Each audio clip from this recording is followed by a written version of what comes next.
to Thoughts Can Change Your Life with me, Reverend Lee. So here's a question. It's a really good one. Are you the puppet? Yeah, are you the puppet? Or are you the puppeteer? If you're the puppet, which most people are, who's your puppeteer? Who's controlling your strings?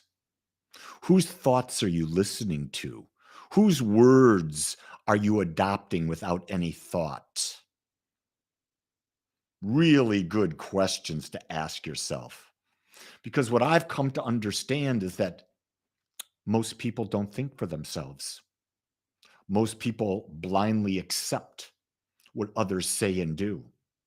They accept what their business leaders, their political leaders, their spiritual leaders say. They don't give it any thought. They don't give it any discernment. They just accept. And then they become the puppets. And then they wonder why they feel unfulfilled.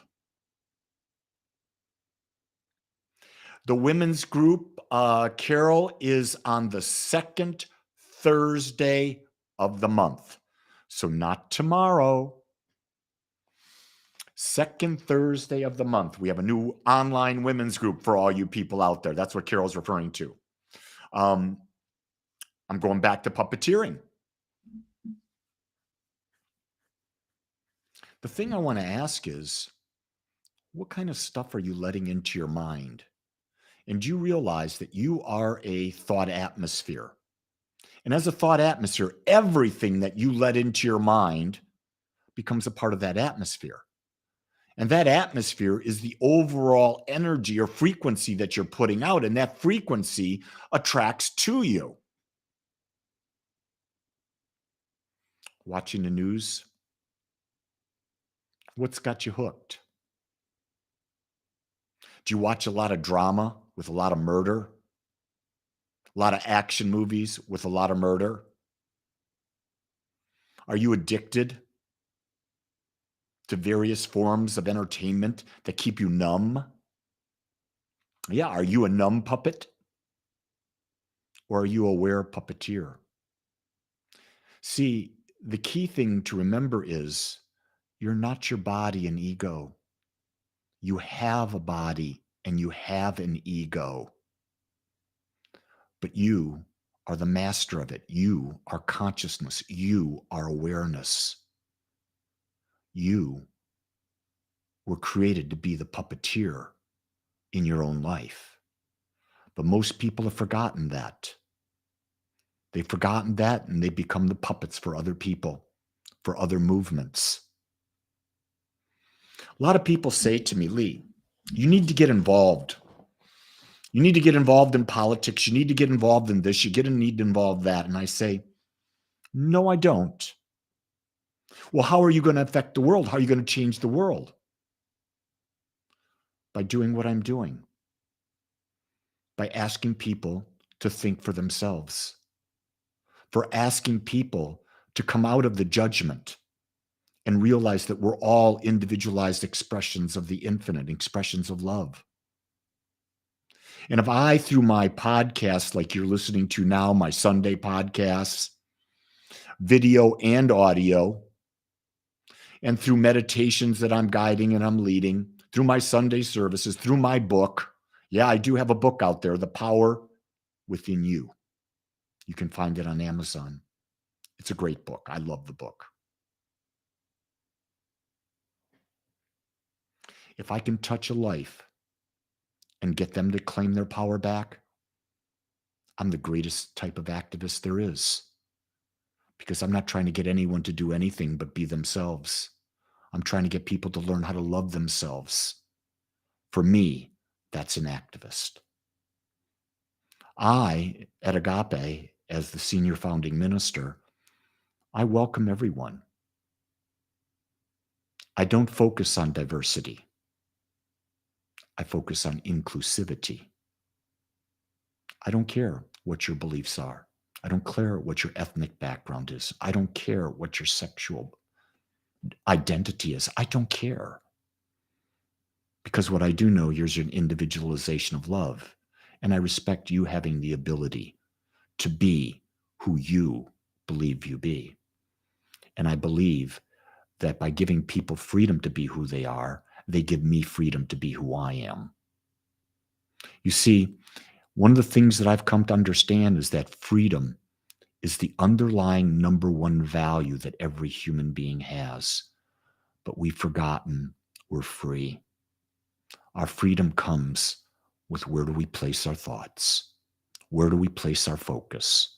And where we place our focus is where our energy goes. And where our energy goes and the frequency of that energy creates the experience of life that we're having. It's a pretty simple thing. It's just not easy to do. Why? We're being bombarded everywhere. Everywhere. Here's the thing that I've learned. One of the hardest things that I've learned is stop trying to compete. Why are you competing with others? Why not just be your authentic self? Why not focus on just expanding your level of awareness? Isn't that enough?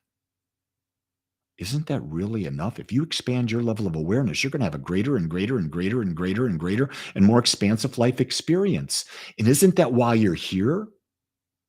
I believe the only reason we are here is to experience life and continue to experience a more expanding life. I think is that when we become stagnant, we don't grow, we don't expand, that it's not good.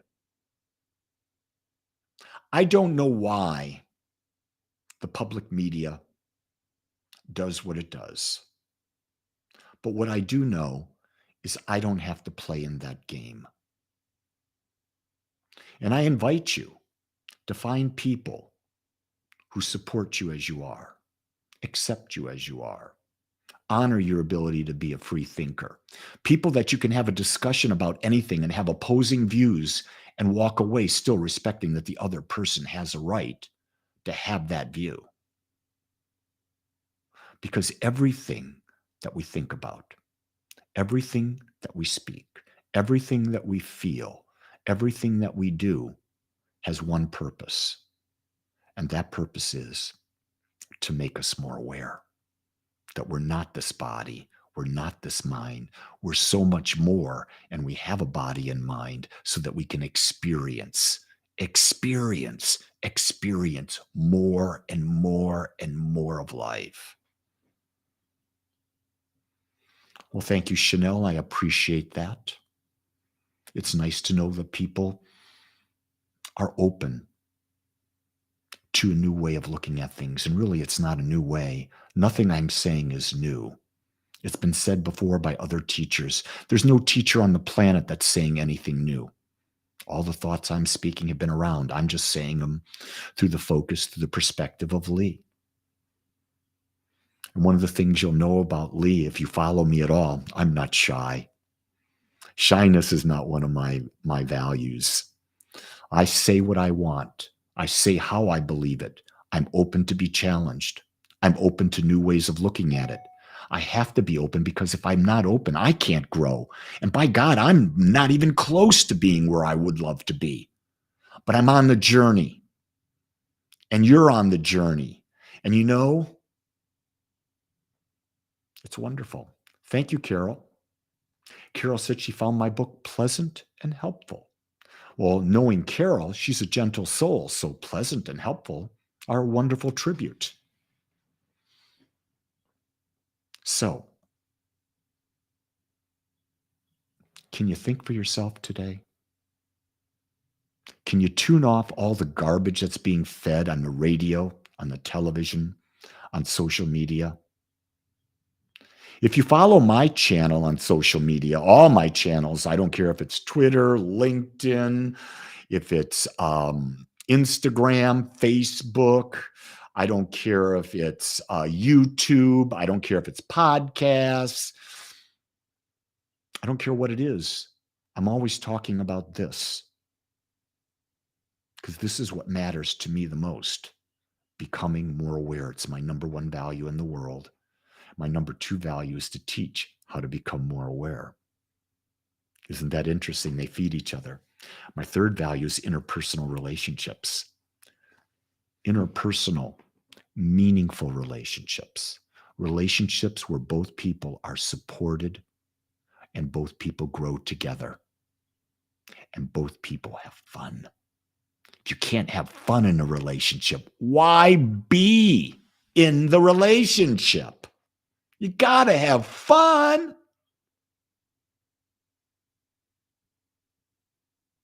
Let me say this. Puppeteers love to create fun. Puppets are victims. Who are you going to be today? I invite you to step into your puppeteer because it's a great way to live. Until tomorrow, make it a great day. And if you like this message, share it. It's the best thing you can do. Let other people know that we're here. We're not alone. There's a group of us, and we know we have the power inside. Until tomorrow, aloha.